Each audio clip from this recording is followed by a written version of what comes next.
राजस्थान निःशुल्क दवा योजना के अंतर्गत सप्लाई की जाने वाली खांसी के सिरप में इसके पीने से कई बच्चे बीमार हो गए। सीकर के अंदर एक बच्चे की मौत हो गई। ये मामला राजस्थान सरकार के स्वास्थ्य विभाग, स्वास्थ्य मंत्री, मुख्यमंत्री पर बड़ा सवालिया निशान खड़ा करता है। 6 माह पहले प्रतिबंधित कंपनी, जिसको 6 माह पहले बैन कर दिया, कि दवाइयां सरकारी अस्पतालों में कैसे सप्लाई हो रही है। ये मामला RMSCL को क्वालिटी कंट्रोल ब्रांच और लैब पर भी बड़ा सवालिया निशान है। आखिर प्रदेश के मुख्यमंत्री से मैं कहना चाहूंगा, विभाग केवल जांच के नाम पर खाना पूर्ति के इस मामले को बंद कर देगा। मेरी सरकार से मांग है, और स्वास्थ्य मंत्री हमारे नागौर जिले से आते हैं, चिकित्सा मंत्री, इनसे भी मैं कहना चाहूंगा, स्वास्थ्य मंत्री जी, आपको पता ही नहीं कि आगे विभाग में क्या चल रहा है। राजस्थान बर्बादी की ओर जा रहा है, आपका महकमा फेल्योर है पूरा का पूरा। आपको आगे होकर बयान देना चाहिए। मेरा आरोप है स्वास्थ्य मंत्री पे कि आप इस मामले के अंदर पहले तो जो बीच में मामला हुआ आपका, जिस तरह गुर्दे इस प्रदेश के अंदर गुर्दे चोरी का मामला प्रिंट मीडिया, सोच ये इलेक्ट्रॉनिक मीडिया के माध्यम से उछला, कुछ डॉक्टरों पर कार्रवाई हुई और वापस वही डॉक्टर उसी जगह पे लग गए। जांच आधी अधूरी रही। मेरी मांग है कि इस मामले की जो सिर्फ खांसी की दवाई गलत प्रोडक्ट के कारण फर्जी, आजकल आपने कई दवा कंपनियों को लाइसेंस जारी कर दिए ड्रग के, लेकिन वो दूसरा लेबल लगा के बेच रही बाजार के अंदर। इसमें मासूम नौनियाल सीधे सीधे मौत के मुंह के अंदर जा रहे हैं। आपके डॉक्टर बेहोश हो गए। भरतपुर, बांसवाड़ा, सीकर के अंदर ये घटनाएं हुई, जोधपुर में हुई, राजस्थान के अंदर हुई। तो इसमें मेरा स्वास्थ्य मंत्री पे सीधा सीधा आरोप है कि आप क्या सो रहे हो क्या? कब जगोगे? 2 साल हो गई, क्या सुधार कर लिया आपने? आप इस पूरे मामले की SOG से जांच कराएं। दोषी जो भी लोग हैं, इनके खिलाफ आपराधिक कृत्य दर्ज करा के 7 दिन के अंदर इनको सलाखों के पीछे डालें। तब मानेंगे कि भजनलाल सरकार की और स्वास्थ्य मंत्री की कथनी और करनी के अंदर कोई अंतर नहीं। इस मामले को लेकर हम प्रयास करें कि नए सिरे से ये जो फर्जी दवा कंपनियां इस राजस्थान के अंदर है, इनको हम एक बार चिन्हित करके इनके खुद ताले लगाएंगे। अगर सरकार नहीं मानेगी तो राष्ट्रीय लोकतांत्रिक पार्टी अपने स्तर पे इन दवा कंपनियों को बंद कराएगी और राजस्थान के नौनियालों को और राजस्थान की जनता को न्याय दिलाएगी। निःशुल्क दवा के नाम पे लोग ले लेते हैं, और इस तरह का फर्जीवाड़ा जो खेल चल रहा है, इससे हमारे स्वास्थ्य के साथ बहुत बड़ा खिलवाड़ हो रहा है। ये दुर्भाग्य है। कांग्रेस भाजपा इस राजस्थान को बर्बादी के कगार पर ले गए।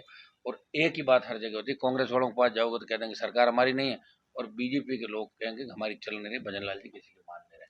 2 साल सरकार को हो गई, कितने हालात खराब हो गए। अभी मैं एक NCRB का डाटा देख रहा था, उसके अंदर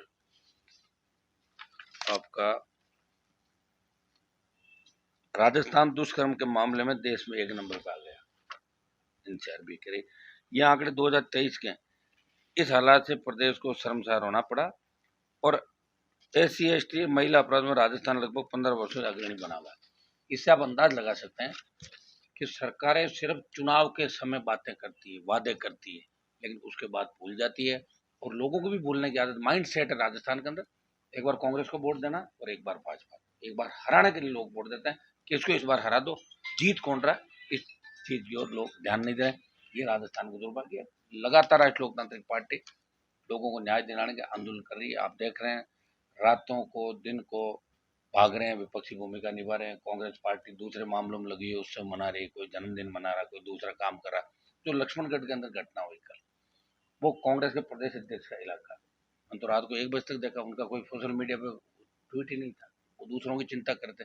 किस तरह, जिस गाय के नाम से भारतीय जनता पार्टी वोट ले रही है, जिस सांड को नंदी महाराज के नाम से जाना जाता है, उसकी पूजा होती है, उसे निर्ममता से उसकी हत्या की, उसका वीडियो बना के वायरल किया गया। ये प्रदेश के हालात, जंगल राज हो गया राजस्थान का। नए DGP से भी मैं कहना चाहूंगा कि आप सुधार करें। आपका आने के बाद भी नया सुधार मुझे तो कुछ नहीं लग रहा। राजस्थान में वही चल रहा है, तो टाइम पास हो रहा है सब जगह। हर आदमी अपना टाइम पास कर रहा है, चले जाओगे आप लोग। इस मामले के अंदर लक्ष्मणगढ़ में जो कांग्रेस के प्रदेश के इलाके के अंदर जो घटना हुई, कांग्रेस पार्टी को इस पर भी संज्ञान लेना चाहिए। क्या कांग्रेस गाय सांड और जाति धर्म और पार्टी देख के कार्रवाई की मांग करती है क्या? तो गाय को तो सब लोग मानते हैं, गाय का दूध तो हम सब पीते हैं, जो भी है। सारे लोग यहाँ गाय की पूजा करते हैं, नंदी की पूजा करते हैं।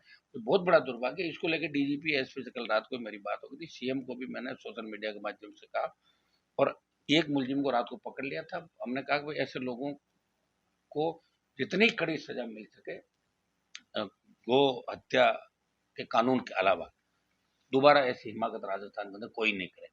प्रदेश के अंदर जो हालात हो रहे हैं आप देखिए, आईसीयू में रेप, एम्बुलेंस में रेप, थानों में रेप। एक अभी 4-5 दिन पहले का मामला था, मैं प्रिंट मीडिया में देख रहा था, सोशल मीडिया, इलेक्ट्रॉनिक मीडिया के अंदर, ये 15 दिन के बच्ची को किस तरह मुंह में पत्थर डाल के रखते हैं। तो लोगों की मानसिकता खत्म हो रही है, और इस मानसिकता को ठीक करने के लिए सरकार को जन जागरण अभियान चलाना होगा। सबसे पहले अपने मंत्रियों को, मुख्यमंत्री को ठीक करना होगा, अपने अधिकारियों को ठीक करना होगा, क्योंकि आधे मंत्री तो ना समझ है। जैसे हमारे स्वास्थ्य मंत्री हो गए, इनको समझ नहीं जाता, के विश्नोई हो गया, कन्हैयालाल हो गया, बेडम हो गया, ये सिर्फ टाइम पास करना है। स्वास्थ्य मंत्री जी की लॉटरी लग गई, अगर आरएलपी नहीं लड़ती तो 40,000 से हारते, फिर उसी तरीके से आरएलपी के लड़ने से इनको फायदा मिल गया। सबके भाग्य की अपनी अपनी बात है, लेकिन चूंकि नागौर से आते हैं, इसलिए मैं उनको कहना चाहूंगा कि आप अपना करंट दिखाएं। हाँ, भूल जाते हो आप, ये सही है, तो आप भूल जाते हो। दूसरा, आपके बिजनेस बहुत बड़े हैं देश के अंदर, आपको याद नहीं रहता, तो छोड़ो फिर राजनीति, क्यों कर रहे हो आप, बताओ ऐसी। और राजा महाराजाओं को तो पॉलिटिक्स में आना भी नहीं चाहिए, क्योंकि राजा महाराजा तो राजे महाराजे हैं, उनको क्या करना पब्लिक से। तो वो गर्मी जो दिखानी चाहिए वो नहीं दिखा पा रहे हैं। और कई मंत्री स्टेट के अंदर घूम रहे हैं, मैं देख रहा हूँ कि हम खाद पकड़ रहे हैं, ये कर रहे हैं, वो कर रहे हैं। डीएपी की जो भारी किल्लत राजस्थान के अंदर आई, पहले तो अकाल पड़ती है, अतिवृष्टि हुई, अब बेचारे लोगों की फसलें खलिहानों के अंदर पड़ी है, खराब हो रही है। अब डीएपी की डिमांड हमारे लोग कर रहे हैं, आंदोलन कर रहे हैं। नागौर डीडवाना के अंदर 2-3 रैक एक्स्ट्रा भेजने के लिए रासायनिक उर्वरक मंत्रालय से मैंने बात भी मंत्री से करी दिल्ली के अंदर। मैं कोशिश कर रहा हूँ आजकल के अंदर नागौर डीडवाना कुचामन सहित पूरे राजस्थान के अंदर खाद की कमी नहीं रहे। मैं कृषि मंत्री से पूछना चाहता हूँ कि आप बहुत लंबे चौड़े दौरे कर रहे हो, बयान भी रोज दे रहे हो, फोटो छपवा रहे हो, इस मामले में आप क्यों नहीं बोल रहे हो कि डीएपी की कमी, खाद तो लाओ, खाद नहीं लाओगे तो किसान कैसे खेती करेगा। तो ये सरकार पे सारे गंभीर सवाल या निशान आपके लग रहे हैं। एक मामला और है, एक मामला आपका नागौर का ही ले लें अपन। बजरी को लेकर जो आंदोलन हुए हैं, कम से कम 40,000 लोगों की जो रैली हुई, उसमें सरकार का कमिटमेंट था, कलेक्टर रात को 1 बजे आए और उन्होंने कहा भाई इन मामलों पर हमारी सहमति बन गई, और सीएम ऑफिस से पूछ के यस करी, कलेक्टर ने लिखित में हमें दिया, सरकार अपनी बात से मुकर गई। बजरी माफिया फिर पनप रहा है के अंदर, लोग आंदोलित है, बड़ी घटना घट सकती है। मैं सरकार से भी मांग करता हूँ, जो कमिटमेंट सरकार ने किया, थूक के नहीं चाहते सरकार, सर्वे करवाए, तमाम जो बजरी वहां निकली है। दूसरा, जो कांटे इसके अंदर कन्वर्ट नहीं है उनको जब्त करे और पेनल्टियां लगाए, और गोचर अंगोर के अंदर जो भी लीज आवंटित हुई है उसको निरस्त करे, और लीज धारकों के जो जो मामले थे, ये आपके इलाके के लोगों के लीज धारकों के खिलाफ, उन सब पे जो कमिटमेंट हुए उस पर सरकार को करना चाहिए। नहीं तो बजरी का आंदोलन नागौर से पुणे नए सिरे से हम चालू करेंगे, इसकी तारीख की घोषणा भी हम जल्दी करेंगे। ये सरकार से हम दोहरा नहीं बात कि सरकार ने कमिटमेंट किया और सरकार ने थूक के चाट लिया, लेकिन हम वही हैं, हमने कमिटमेंट किया कि लोगों को राहत दिलाएंगे, तो लोगों को राहत दिलाएंगे, चाहे हमें कितना ही कुछ करना पड़े। आप ये जो एक मामला और आपको मैं याद दिलाना चाहूंगा, 23 के अंदर अगस्त सितंबर में जब हमारी डीएमएफटी की मीटिंग है, उस समय हुई साल पर, जिस डीएमएफटी को लेकर ज्योति मिर्धा ने गंभीर आरोप लगाए कि सारा पैसा हनुमान बेनीवाल के कहने से खर्च हो गया, इसलिए मैं कांग्रेस छोड़ के भारतीय जनता पार्टी ज्वाइन कर रहा हूँ। आपको याद है डीएमएफटी को लेकर आरोप लगाए थे, और 91 करोड़ रुपए हमने स्वीकृत करा के पूरे जिले के अंदर लगाए, तमाम पूरे डिस्ट्रिक्ट में। पहली बार राजस्थान में सबसे ज्यादा नागौर जिले में डीएमएफटी का पैसा खर्च हुआ। माइनिंग का पैसा तो लंबे समय से पड़ा था, हम ट्रस्टी एमपी, नए ट्रस्टी हमें केंद्र सरकार ने नियुक्त किया। 9 करोड़ और कुछ पैसा लगातार बच गया था, सरकार चेंज हो गई और ज्योति मिर्धा ने उस पैसे को रोक लिया, लगने दिया। मैंने लगातार लंबी लड़ाई लड़ी, और लंबी लड़ाई लड़ने के परिणाम स्वरूप ये आप देखिए, मैं भी इसके अंदर डालूंगा कि तमाम जो सीएम या वित्त फाइनेंस जो मिनिस्टर, ये अलग अलग लेटर मैंने जो इनको लेके भजन लाल जी को, अखिल अरोड़ा जो फाइनेंस के सेक्रेटरी थे, जो जिनके परमिशन सारा कुछ निकलता था, कलेक्टर को जो भी बना रखा है तो कलेक्टर के नाम, ये फिर ये तय हुआ कि 10 करोड़ जो 9 करोड़ और कुछ पैसा हुआ, भी हम आपको सारे कागज दे रहे हैं, ये पैसा अगली जो गवर्निंग काउंसिल होगी उसके अंदर आप उसको करा लें, और वो पैसा गवर्निंग काउंसिल की जिस दिन मीटिंग हुई उसकी फाइनेंशियल सैंक्शन हमारे कल जारी करवा दिया हमने, 9.25 करोड़ रुपए। तो अब नागौर जिले के अंदर पैसा खर्च होगा 100 करोड़।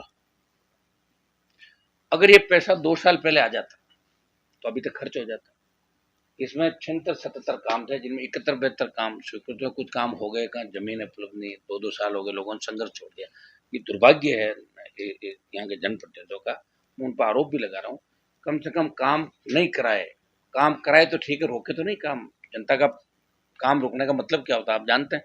वो सारा मामला मैं नहीं कह रहा हूँ, प्रेस के अंदर उन्होंने कहा था, क्योंकि डीएमएफटी का पैसा मेरे कहने से नहीं दिया, इसलिए मैं कांग्रेस छोड़ के भाजपा में शामिल हो रहा हूँ।